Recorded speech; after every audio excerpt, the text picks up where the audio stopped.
Vem, levanta o teu olhar, aqui não é o teu lugar. Onde estão os homens maus, prontos pra te condenar? As pedras estão agora ao chão, não há mais ninguém aqui. Maria, vejo a tua dor a te quebrar. Maria, sou eu o teu Senhor a te amar.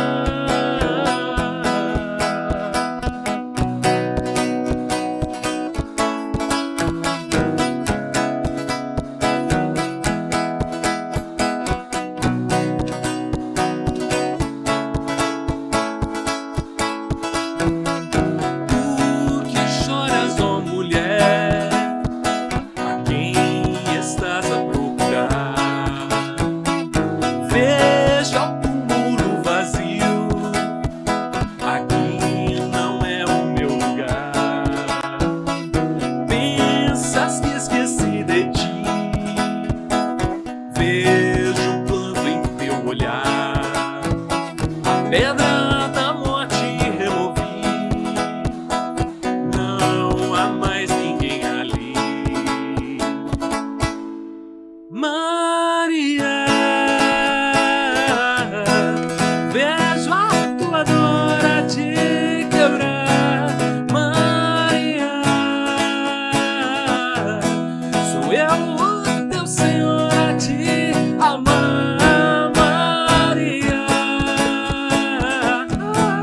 Vejo a tua dor a te quebrar, Maria, sou eu o teu Senhor.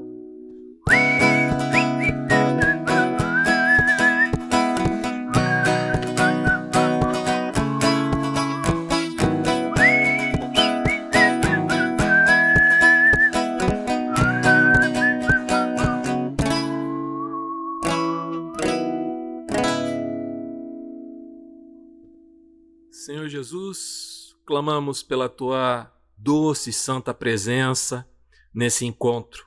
Vem estar entre nós, vem falar aos nossos corações, vem nos corrigir, vem nos consolar. Que a tua santa palavra nos alcance, Senhor, e promova transformação dentro de nós, Senhor. Transformação de modo de pensar, transformação de atitude, transformação de testemunho, Senhor. É o que nós te clamamos no nome de Jesus. Amém.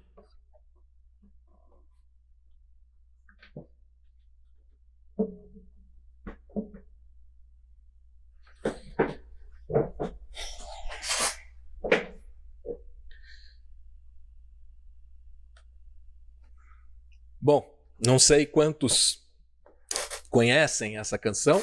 É uma música do Projeto Sola que se chama Maria. Ele pegou dois exemplos de interações de Jesus com mulheres e poderia falar de muitas outras, né? Porque Jesus interagiu com muitas mulheres. Ele tinha esse costume que não era comum naquele tempo, mas ele tinha, de interagir e de tratar as mulheres de modo igualitário. Isso chocava demais o povo do seu tempo, em especial os religiosos, mas também a sociedade em geral, porque não era um costume daquele momento e daquele lugar. O primeiro verso dessa música fala daquela mulher que foi apanhada em adultério, né? O povo leva essa mulher até Jesus e questiona ele sobre a aplicação da lei. A lei dizia que ela deveria ser morta por apedrejamento. Ele a defende, né? Sugerindo que os homens que queriam apedrejá-la deveriam começar por aquele que não tivesse pecado, certo? E aí cada um deles vão deixando as pedras. O texto diz que do mais velho para o mais novo, então o mais velho, mais maduro, né, provavelmente, abandonou as pedras primeiro e todo mundo saiu dali envergonhado. Nesse momento, Jesus poderia ter sido aquele a aplicar a pena, porque ele não tinha pecado. Mas, ao invés disso, ele a libera. Ele diz, nem eu te condeno. E conclui, vá e não peques mais. Ao contrário do que pode parecer, essa última frase, vá e não peques mais, não foi uma acusação. Ela é um conselho. É um conselho dado em amor. Com certeza, se a mulher voltasse a pecar, alguém iria apanhá-la de novo, e talvez dessa vez Jesus não estaria ali para salvá-la da maldade dos homens, do desejo dos homens por sangue. Agora pensa comigo, alguém consegue adulterar sozinho? É possível ser pego em flagrante adultério sozinho? Não é possível, né? Não é possível ter um flagrante de adultério com um réu só. Não é curioso que a mulher que foi apanhada em flagrante e o homem não? Alguns estudiosos consideram que é bem possível que o homem que estava com ela adulterando também estivesse ali no meio daquela multidão com uma pedra na mão. Por quê? Porque a capa de hipocrisia torna a pessoa invisível ao escrutínio dos legalistas, né?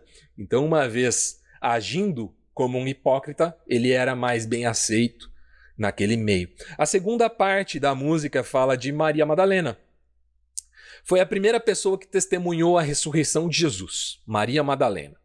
Ainda que os demais discípulos, todos eles homens, né, não tenham dado crédito ao testemunho dela, é muito significativo que Jesus tenha escolhido ela como a primeira apóstola. A palavra apóstolo significa testemunha.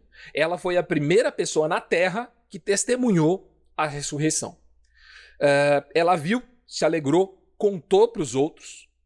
Tanto que, naquele episódio famoso no caminho de Emaús, quando 2 discípulos estão caminhando e começam a caminhar vários quilômetros junto com Jesus, sem reconhecê-lo, sem perceber que era ele, um deles chega a dizer isso. É verdade que algumas mulheres dizem que ele, Jesus, ressuscitou, mas eles tratam isso como um testemunho inválido.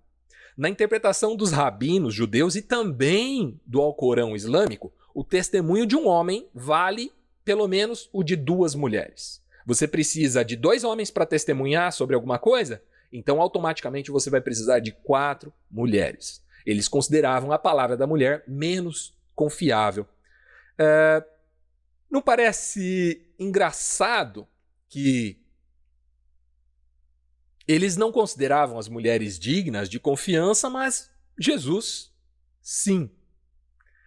Jesus confiou a Madalena o seu testemunho, como a primeira apóstola. Ele também confiou a mulher samaritana, que nós não sabemos o nome, ali no poço de Jacó, o título de primeira evangelista da história. A primeira mulher que chegou diante de outras pessoas e disse, gente, eu vi um homem ali, será que ele não é o Cristo? E aí a cidade inteira vai ouvir Jesus e crê. Uma cidade samaritana, uma cidade de inimigos dos judeus. Ela prega para uma cidade inteira. Ele também escolheu ser anunciado primeiro para Maria, sua mãe, e só depois para José, seu pai. Jesus sempre fez questão de dar às mulheres um lugar de honra. Mas e na igreja de Jesus? Qual é o espaço reservado às mulheres? A gente começa hoje uma série acerca do livro de Esther, que vai questionar e lidar com a questão da mulher na Bíblia. Talvez Esther seja uma das personagens femininas mais fortes e poderosas de toda a Escritura. Talvez a gente encontre outras, né? Mas Esther é um desses grandes nomes de mulheres na Escritura Sagrada. O livro de Esther é escrito numa narrativa, a gente vai estudar ele ao longo de 5 semanas, pelo menos. A narrativa do livro de Esther ela é toda em espelho. É um estilo de rima, que não é uma rima pela terminação da palavra, mas pelas ideias. Então você vai perceber que uma ideia aparece na primeira metade, em um sentido, e aparece no sentido oposto na segunda metade do livro. O tempo inteiro isso vai acontecer. Banquete, forca, todas essas coisas vão se repetir na primeira metade e na segunda metade do livro. Vocês vão ver que interessante que é isso. Mais ou menos lá pelo ano 600 a.C., a Babilônia invadiu Israel, Judá, né? Temos a história de Daniel, que foi levado pelo Império Babilônico, vocês se lembram dessa história. Mais ou menos em 539, os persas invadiram a Babilônia. Então, eles já estavam debaixo, os judeus, né? Já estavam debaixo do peso, do jugo dos babilônicos e passam a ficar debaixo do peso do jugo dos persas. E aí você tem os livros, por exemplo, de Neemias e de Ester, que se passam nesse contexto debaixo do Império Persa. O livro de Ester se dá mais ou menos pelo ano 480, que é quando acontece isso. Mas diferente de Daniel e de Neemias, a heroína Ester não é uma religiosa. Ela é uma judia, sim, mas ela não é uma mulher, não é uma profetisa, não é ninguém do ramo religioso. Aliás, a gente vai perceber algumas ações dela que provavelmente Daniel não tomaria atitudes iguais. A gente vai chegar lá já. Ela é o oposto, a gente pode dizer assim que ela é o oposto de Daniel e de Neemias. Por exemplo, é Ester. Indo para o texto, então, vamos começar pelo capítulo 1. Naquele tempo, o Xerxes, aquele mesmo que era dos 300 de Esparta, para quem vê o filme, que tem o Rodrigo Santoro é o Xerxes. É esse rei aí. Rei Xerxes, ou na Bíblia, nas versões mais antigas, diz o rei Assuero. Ele governava 127 províncias. O título que ele tinha era Shah da Aquemênia. Shah da Aquemênida. E ele, no seu terceiro ano de reinado, para mostrar o valor, o peso, a riqueza que ele tinha, ele dá um banquete e dura 180 dias, só com os nobres do seu reino. Em seguida, assim que terminou esse banquete com os nobres, ele dá um banquete para todo o povo ali de Suzã, que era onde ficava o seu palácio, e esse banquete dura 7 dias.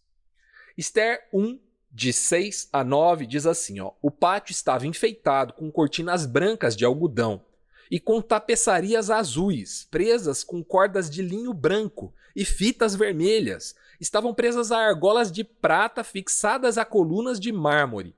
Havia sofás com armação de ouro e de prata sobre o piso de mosaico de pórfiro, mármore, madrepérola e outras pedras preciosas. As bebidas eram servidas em taças de ouro de diversos modelos, e havia grande quantidade de vinho real. Para mostrar sua generosidade, pela ordem do rei podia-se beber à vontade, pois ele havia instruído os oficiais de seu palácio a servirem quanto vinho cada convidado quisesse. Na mesma ocasião, a rainha Vasti ofereceu também um banquete para as mulheres do palácio do rei Xerxes. Então, teve 2 banquetes, né, oferecidos pelo Xerxes, um para os nobres e depois outro para todo o povo, e um terceiro banquete era oferecido pela rainha Vasti para as mulheres do palácio. No último dia desse banquete para todo o povo, o rei mandou os eunucos chamarem a rainha Vasti para exibi-la para os convidados. Os casamentos naquele tempo eram acordos políticos, né? E ainda acontecem em muitos contextos. Mas imagina um casamento de nobres. Então, a rainha Vasti, ela era exibida pelo Xerxes como uma conquista, como se fosse um espólio de guerra, né? Do mesmo jeito que ele conquistou todo aquele ouro, ele também conquistou uma mulher. No caso dessa mulher especificamente, diz que ela era muito bonita. O texto diz que ela era muito bonita e alguns autores gregos também vão mencionar a beleza da rainha Vasti. Ela era filha de um nobre que se chamava Otanes. Esse nobre foi um dos responsáveis por matar um imperador anterior que se chamava Gaumata. Esse imperador Gaumata era um usurpador do trono.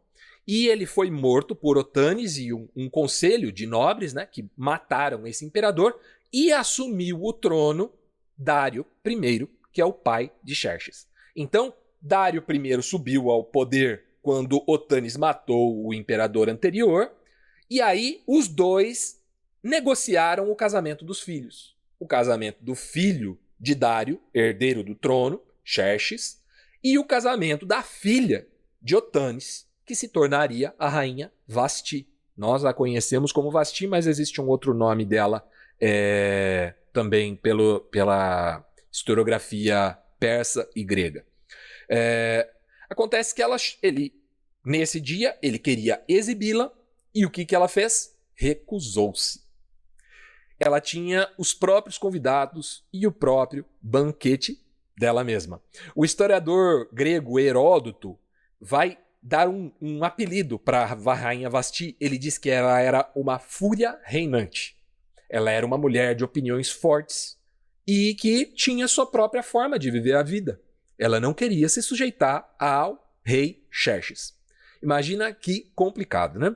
Então, Esther 1,13 diz: então o rei consultou os sábios. Ele tinha um conselho ali, que entendiam da lei e dos costumes dos persas, e os quais ele sempre pedia conselhos. Verso 16 até o 22. Memucã respondeu ao rei e aos nobres. Olha só o que esse homem vai aconselhar ao rei. A rainha Vasti ofendeu não somente o rei, mas todos os nobres e cidadãos das províncias do império. Mulheres de toda a parte começarão a desprezar o marido quando souberem que a rainha Vasti se recusou a comparecer diante do rei.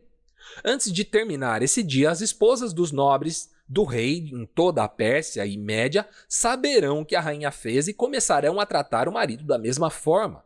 Haverá grande desprezo e indignação sem fim. Bom, não preciso nem falar que isso aqui é o famoso pânico moral tomando conta da corte do rei Xerxes, né? Portanto, se parecer bem ao rei, sugerimos que publique um decreto real, uma lei dos medos e dos persas que não pode ser revogada. Determinará que a rainha Vasti seja expulsa para sempre da presença do rei Xerxes. Rainha Vasti, lembrando, ela é mãe do filho de Xerxes, do seguinte imperador, do herdeiro do trono, Artaxerxes.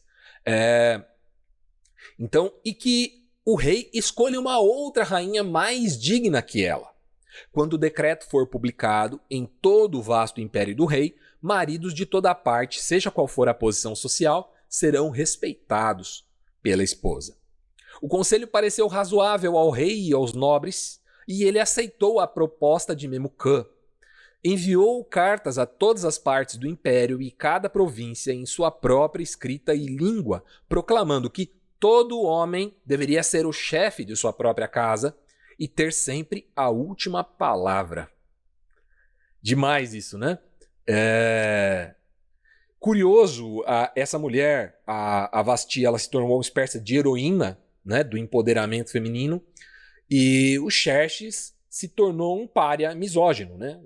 Passou a ser visto, poxa, esse homem acha que homens valem mais do que mulheres. Ele acha que pelo fato desse homem ele tem que ter autoridade sobre a mulher, e o conselho também dos seus conselheiros ali, dos sábios do rei, também vão nessa direção, uma direção machista, extremamente machista.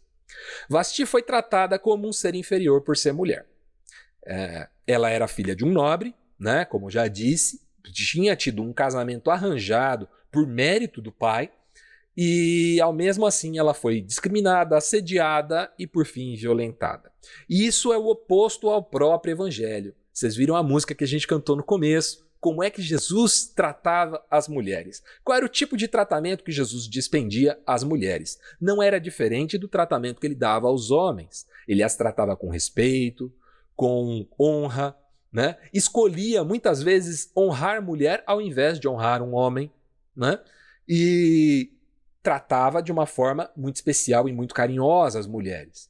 E como é que um discípulo de Jesus deveria tratar as mulheres? Deveria tratar como Xerxes ou deveria tratar como Jesus tratou? Olha só o que Paulo escreve aos Gálatas, Gálatas 3, versos 26 até o 29. Pois todos vocês são filhos de Deus por meio da fé em Cristo Jesus. Todos que foram unidos com Cristo no batismo se revestiram de Cristo. Não há mais judeu nem gentil, escravo ou livre, homem nem mulher, pois todos vocês são um em Cristo Jesus. E agora que pertencem a Cristo, são verdadeiros filhos de Abraão, herdeiros dele segundo as promessas de Deus. Nós não somos judeus, né?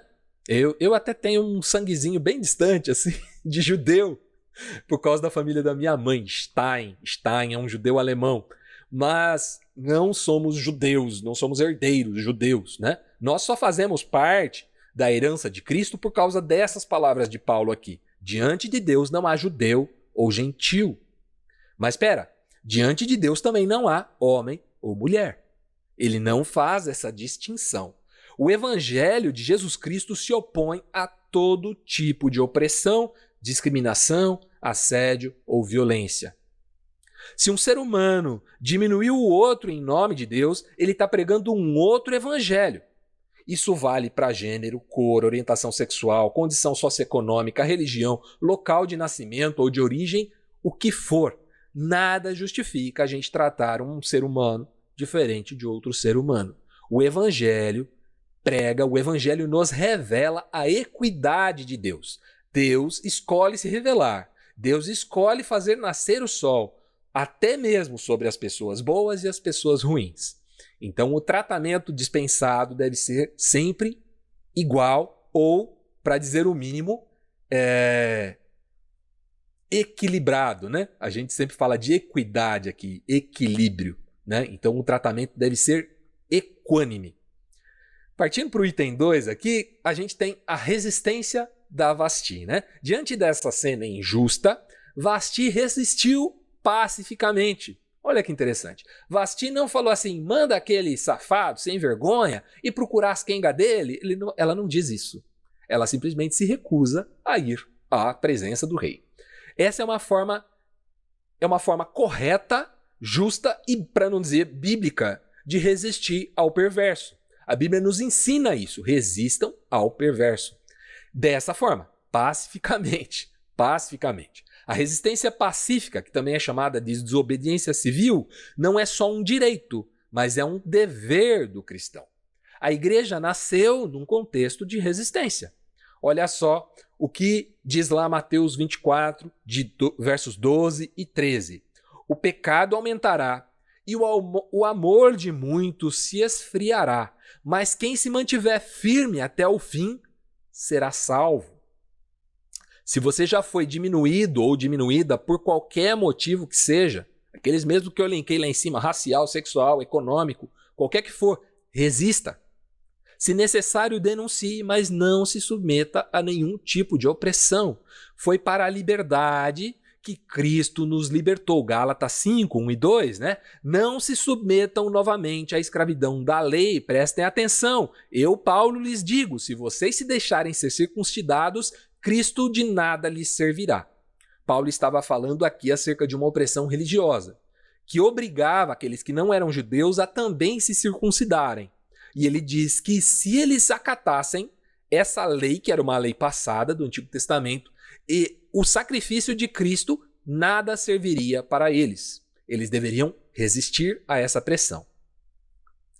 Martin Luther King, que eu sempre cito porque é um homem que talvez tenha sido dentro do evangelho, né, do cristianismo mundial, quem mais adotou e praticou essa resistência pacífica. Martin Luther King escreveu o seguinte: ninguém montará em cima de nós se nós não nos curvarmos.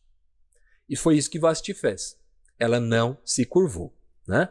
Agora, tem um terceiro ponto. Os conselheiros do rei. Nós podemos dizer que quem cala, consente, né? O dito popular diz quem cala, consente. Memucão, um dos conselheiros do rei Xerxes, foi quem recomendou a punição de Vasti. Lembra? Perdão. Foi quem recomendou a punição de Vasti. Mas os demais também foram cúmplices. O texto fala assim: pareceu razoável ao rei e aos nobres. Então eles foram cúmplices dessa ideia.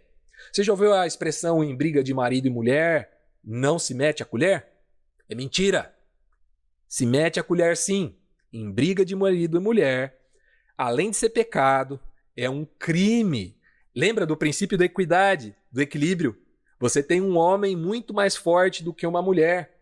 Um homem que a agride, ou que a agride mesmo que seja com palavras, ele está usando a sua posição de ser maior, mais forte, para impor seu ponto de vista. Isso é crime e é pecado. Se você já fez isso, se arrependa. Se alguém já fez isso com você, perdoe. Mas da próxima vez que alguém tentar fazer isso com você, resista e, se necessário, denuncie.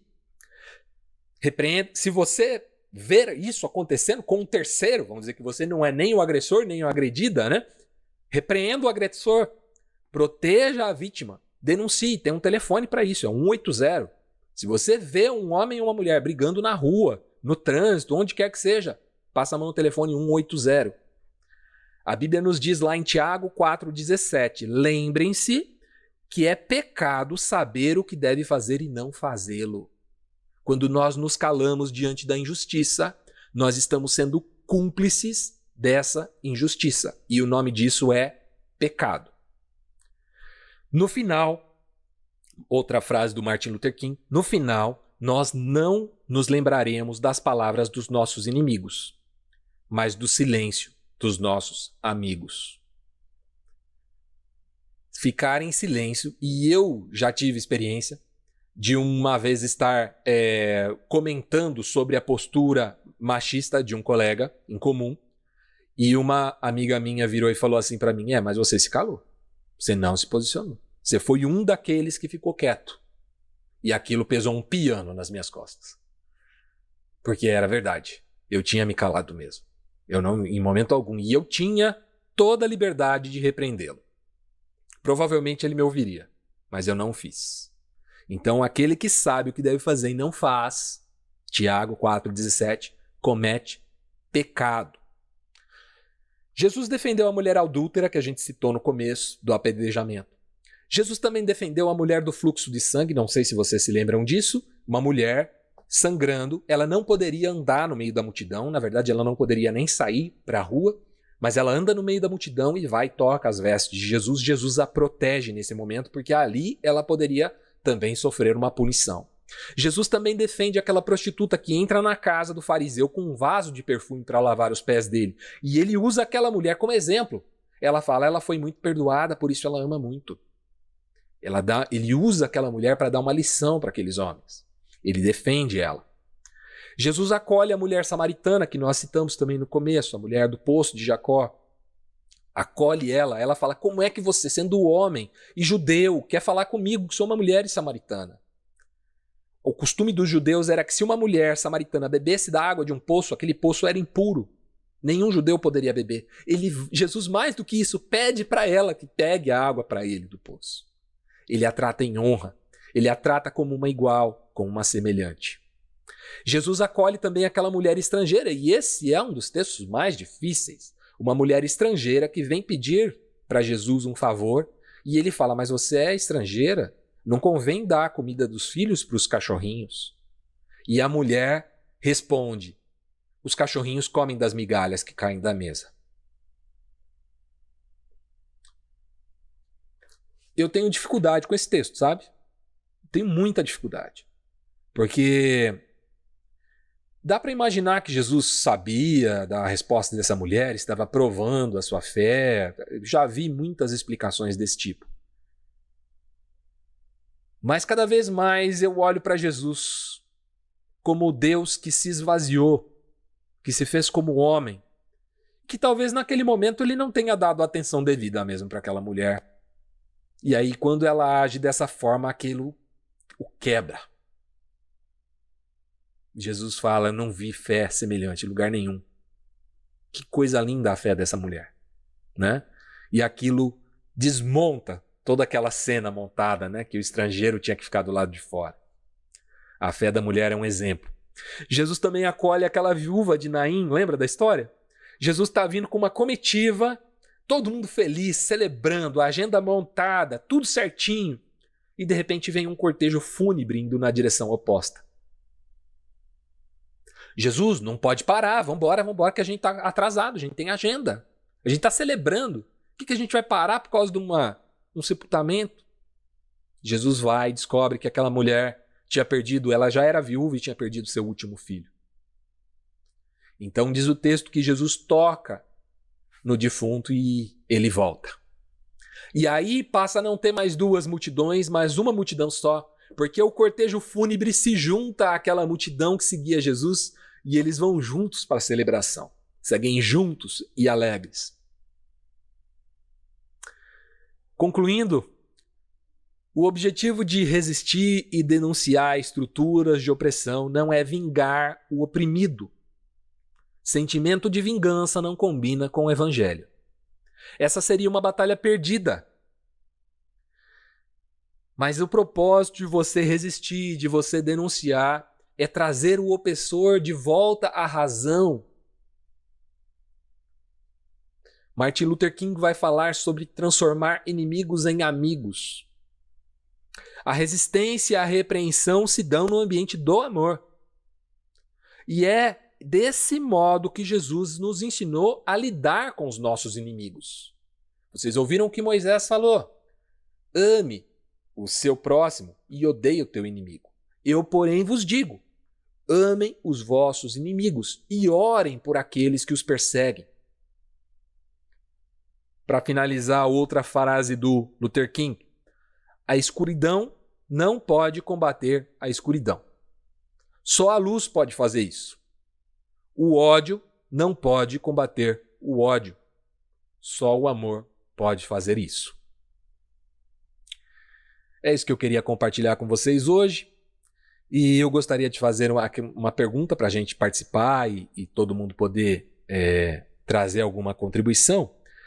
A pergunta que eu tenho é bem no tom de uma provocação mesmo.